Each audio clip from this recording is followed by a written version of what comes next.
Dr. Jaewoo Jung, the first author of the article From Textual Data to Theoretical Insights, introducing and applying the word-text topic extraction approach, publishing in the 2025 April issue of the Organizational Research Methods Journal.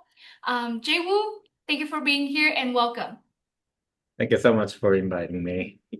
And for this interview today, we'll cover the motivation of the authors behind this paper, the experience with the review process, as well as their thoughts of how to take this research forward.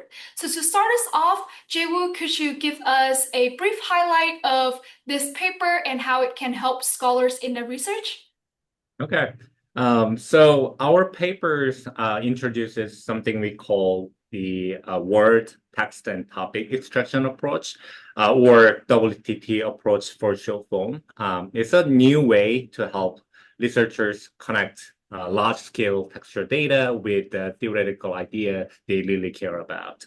So one challenge that we noticed in text analysis, mainly, management researchers are using topic modeling and dictionary approaches.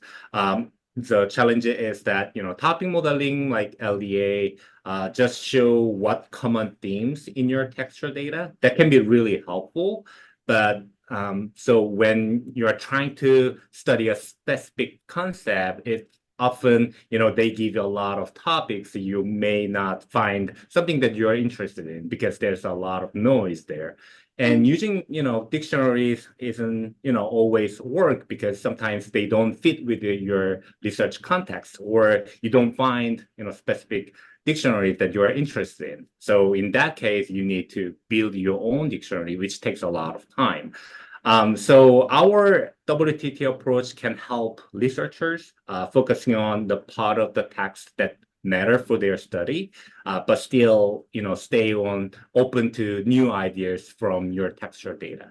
So the approach has 3 steps. So first one is you find important keywords that are really related to your theoretical idea using word embedding, which is machine learning techniques. That's like creating or making your own list of keywords. And then second step is you keep or trim only part of the text, like sentences or phrase or paragraph that include those keywords. So you're focusing on what's really matter for your study. And the last is you learn the topic modeling on the smaller set of text that you collected to see what themes emerging from your trimmed textual data. So we apply this method to compare how, as an example study, how high-tech and non-high-tech companies talks about innovation differently in their letter to the shareholders.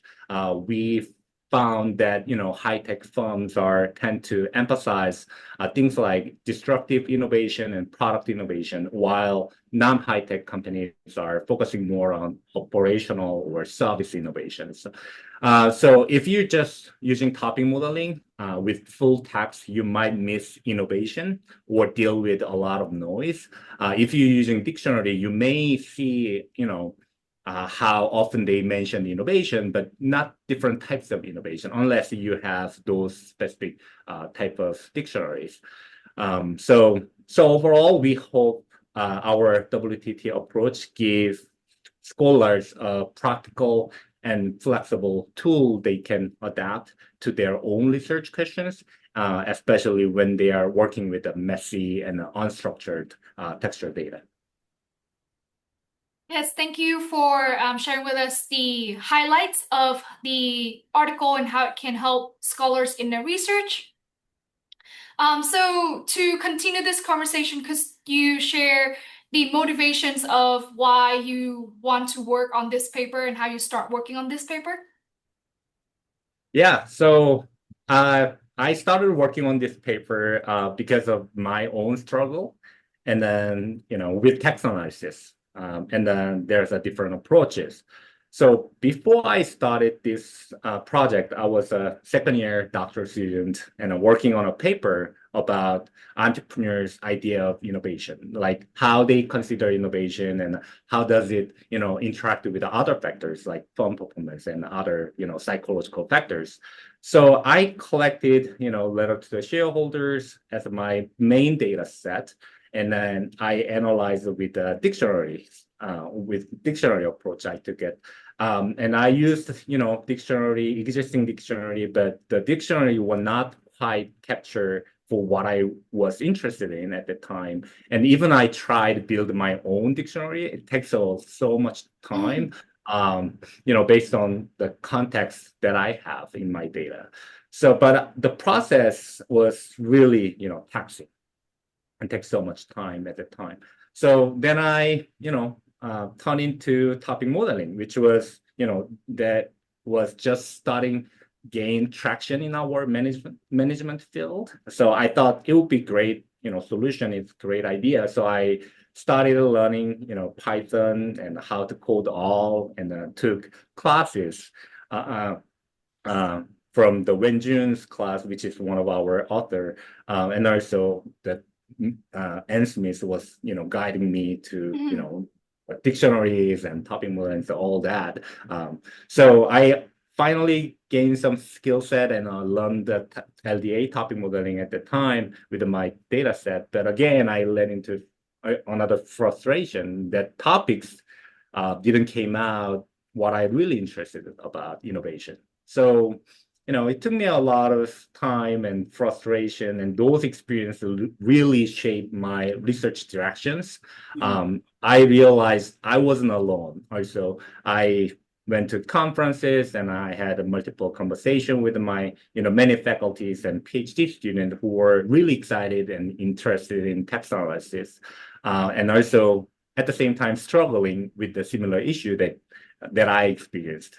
So I made it as my mission during my PhD program to figure it out.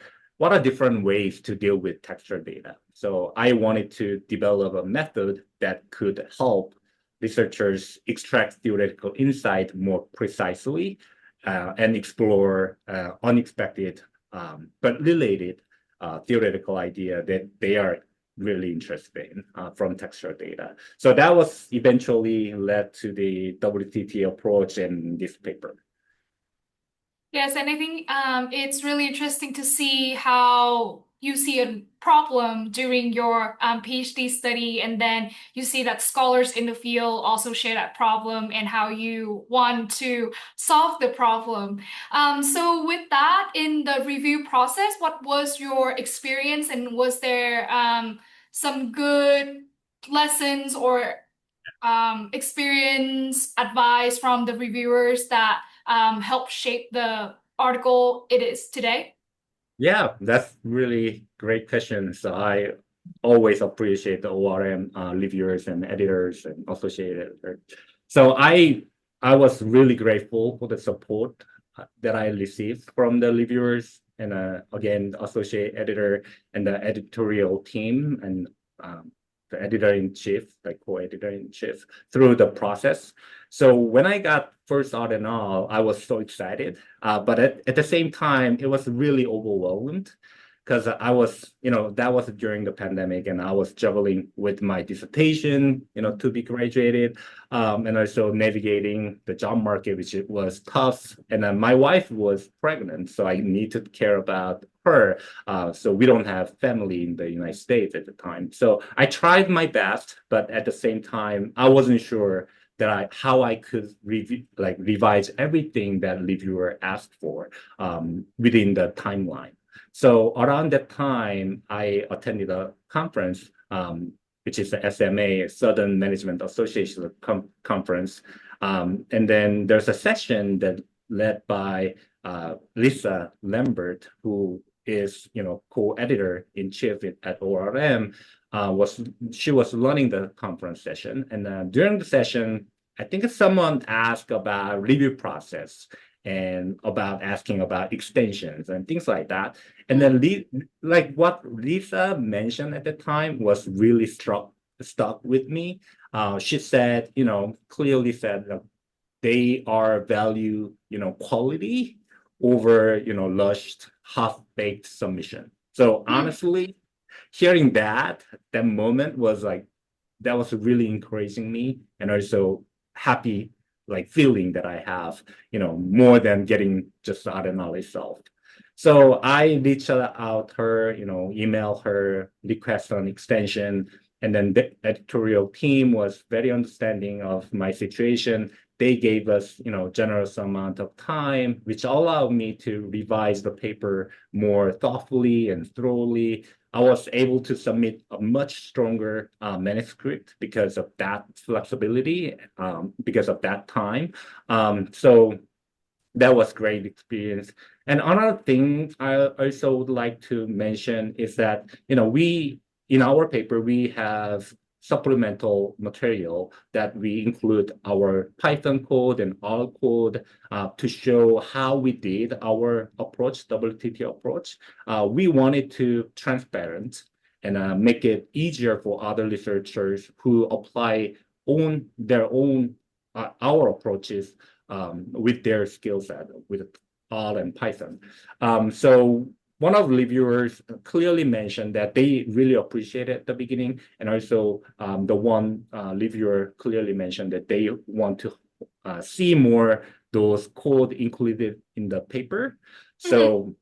So that was kind of the moment that we are, helping the research community. So what I learned from these experiences is that the review process can be, really collaborative and supportive, especially when you communicate openly about your concern and, being transparent in your work by sharing code or other materials. It's not only help reviewers understand what you're doing and what your contribution is, but also add value to the research community. So yeah, that was really exciting, and also a lot of learning process going on in the review process. At the same time, it is, we are working together as an author and the reviewers. Yes, thank you for sharing that experience and also emphasizing the importance of communication and collaboration between not just the author teams, but also between the author teams and the editorial team in the review process.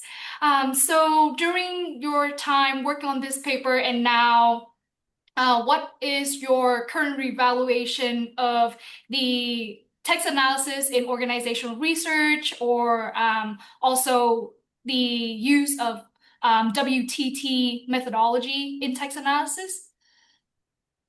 So my evaluation about Yeah. taxonomy. So I think I don't know. I think that's a really interesting question.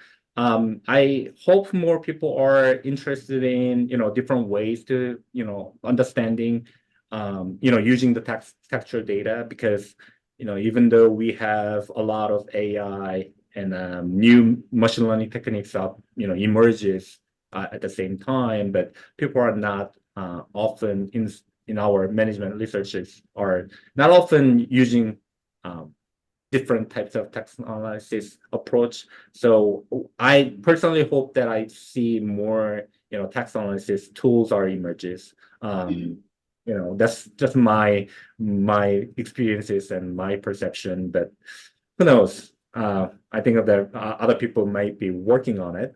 Maybe I haven't seen the much papers, published so far.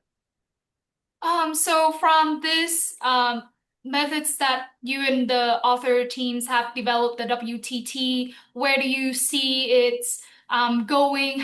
What are some directions to improve this tool and move this research forward? Um, Let me thinking about it. I think our approaches, we are, using these approaches for, when you have clear idea Mhm. and using this idea, finding a textual, because textual data has so much information. Um, so we have a more deductive way of, understandings from the textual data, that you have idea and the textual data can support your idea, at the same time expand your idea for theory development. So we are not necessarily focusing on, quantitative ways of understanding the text analysis, or, studying the quantitative ways, but also the qualitative ways. So I think our approaches can be expanded from, if depending on the questions that they have.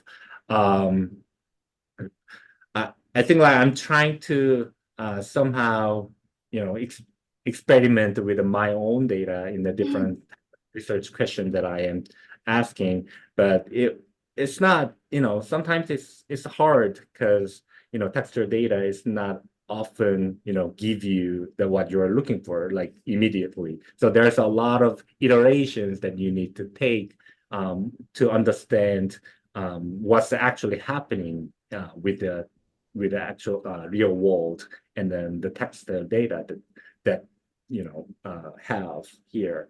So yeah, I think there's a lot of probably researchers need to come together and develop our initial idea.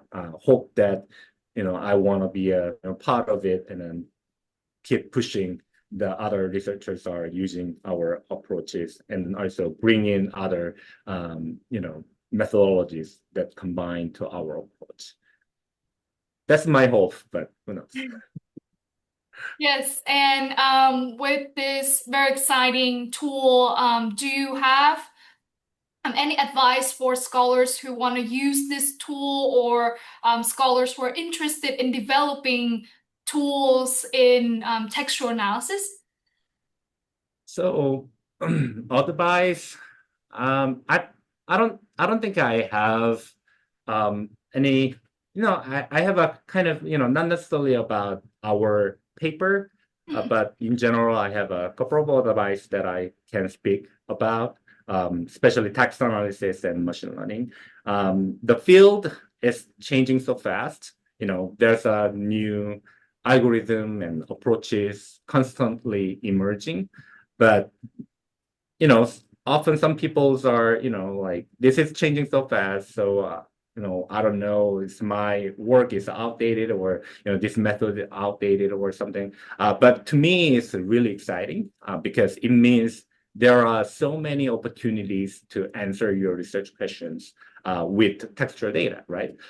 So my advice is explore different method and try to find out a method that serve your research questions. So that's the key. I think it's key is the open to learn new techniques and also accept, changes. So that's what I believe. And another one, especially, you're doing text analysis, definitely there's some skill set you need related to Python and how you code all and things like that. So I personally understand it can be, really feel overwhelming and also stressful because you don't really know what's going on, right? And then you don't really know what's going on with the algorithm. So I also struggled that at the beginning of learning these processes, and still struggling. But coding is about, to me, is coding is getting comfortable with it rather than becoming an expert. So you really don't need to master it. Like these days, there's a tools like ChatGPT, and there's other AI tools that really help you write a code or troubleshoot like code, so you can easily find some problems and you can make it better.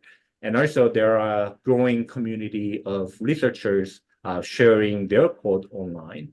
So that means you're not, starting from scratch. So you're just, build up what other people are already created. So don't let this, technical side stop your research. So try something, small and, enjoy it. And I'm sure it gets easier and more rewarding if you do more things with the code and the writing it. Yes, I think it's a very important message of how the field is changing fast and how we as scholars need to keep up and also be comfortable with the steep learning curve. And I think it's inspiring that you mentioned how coding is not about perfecting, but it's about being comfortable with the challenge and keep navigating the process. Thank you very much for all the answers that you have give and the experience that you have shared. Is there any other thoughts that you want to share with the scholars and the audience that we have not covered?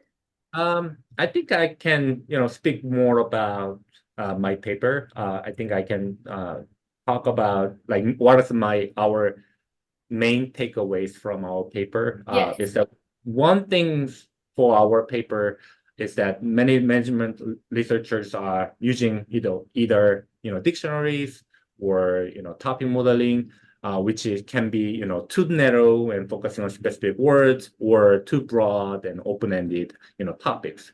So our paper, our WTT approach gives researchers a more middle ground, useful middle ground. I believe it helps zoom in on your part of text really matter for your study, and also while still keeping the door open to discover new ideas from your textual data. So you're not lost in the too much information or stuck with the fixed set of keywords. And another strength of our WTT approach is flexibility.